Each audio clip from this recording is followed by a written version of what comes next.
Alors du coup, pour la suite. Donc là, je vous ai montré le piano, d'accord? On va aller sur d'autres instruments, par exemple la guitare, d'accord? Donc vous voyez, c'est pareil, il y a plusieurs choses ici. Il y a Smart Guitar, Notes ou Gamme.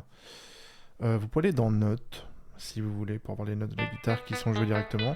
Alors c'est la même chose, hein, vous pouvez choisir ici votre instrument. Si vous cliquez dessus, il y a plusieurs types de guitares. On va prendre la guitare acoustique, donc la guitare classique. Alors vous pouvez jouer sur les notes, d'accord? Quand vous appuyez sur les cases, vous voyez, ça fait différents sons. Quand vous tendez une note vers le bas ou vers le haut, vous voyez, elle bouge un petit peu. En fait, c'est ce qu'on appelle un bend. C'est un son un peu particulier, d'accord? Quand vous appuyez dessus, vous voyez, ça monte en hauteur de note. La note est plus aiguë ou plus grave. Donc ça, c'est le mode note, d'accord? Vous avez le mode accord ici, comme on a vu pour le piano. Donc où là, vous pouvez jouer des accords complets. On va voir une autre chose. Ce sont les gammes. D'accord? Ici, là, alors peu importe l'instrument, hein, c'est pareil pour le piano, pour les autres instruments. Quand vous cliquez sur gamme, ça va vous ouvrir un menu. Et en fait, au lieu de jouer toutes les notes de musique, comme par exemple sur un piano, vous avez toutes les touches blanches et toutes les touches noires, et ben ça va en sélectionner que certaines.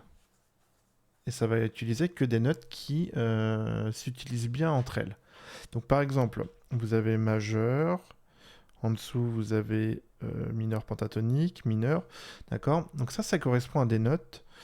Et celle qu'on va utiliser principalement, nous, c'est majeur. D'accord? Majeur, ça va être pour quelque chose de plutôt joyeux, plutôt quelque chose de, de dynamique, enfin, pour quelque chose d'heureux. Donc c'est des notes qui sont assez jolies. Et vous avez le mode mineur. Hop. Donc c'est les deux modes qu'on va utiliser principalement. Mineur, c'est plutôt quelque chose de triste. D'accord? Donc les notes de mineur, ça va être quelque chose de plutôt nostalgique, plutôt triste. Donc en fonction de ce que vous voulez exprimer, soit on utilisera les notes mineures, soit on utilisera les notes majeures. Alors je vais le faire sur le piano parce que c'est peut-être un peu plus facile de voir. Alors attendez, hop. Donc là j'ai sélectionné la guitare, tiens, comme ça je vais vous montrer en même temps. Sans faire exprès, j'ai mis la guitare. Si je veux changer, je double-clique deux fois sur l'instrument, hop, et je reviens à ce menu-là. Donc pour changer d'instrument, vous revenez sur cette icône-là. Hop, je clique dessus, je vais reprendre mon piano. Hop. Alors si je fais ça... Donc là, c'est plutôt un synthé, pardon. J'ai fait Smart Alchemy, mais ici, c'est plutôt des synthés. On va plutôt aller dans Smart Piano. Et donc, alors je reviens en mode note, comme je vous ai montré tout à l'heure. Et là, vous voyez, le gamme, il est ici. Donc si je clique dessus, on a ce que je vous ai montré tout à l'heure. Donc majeur, je vous ai dit, c'est plutôt joyeux. Vous avez vu, là, ça enlève toutes les notes noires.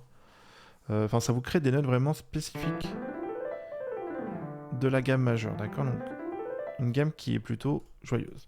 Donc ça, c'est majeur. Et si je clique sur mineur, hop, vous voyez, ce ne sont pas les mêmes notes, hein.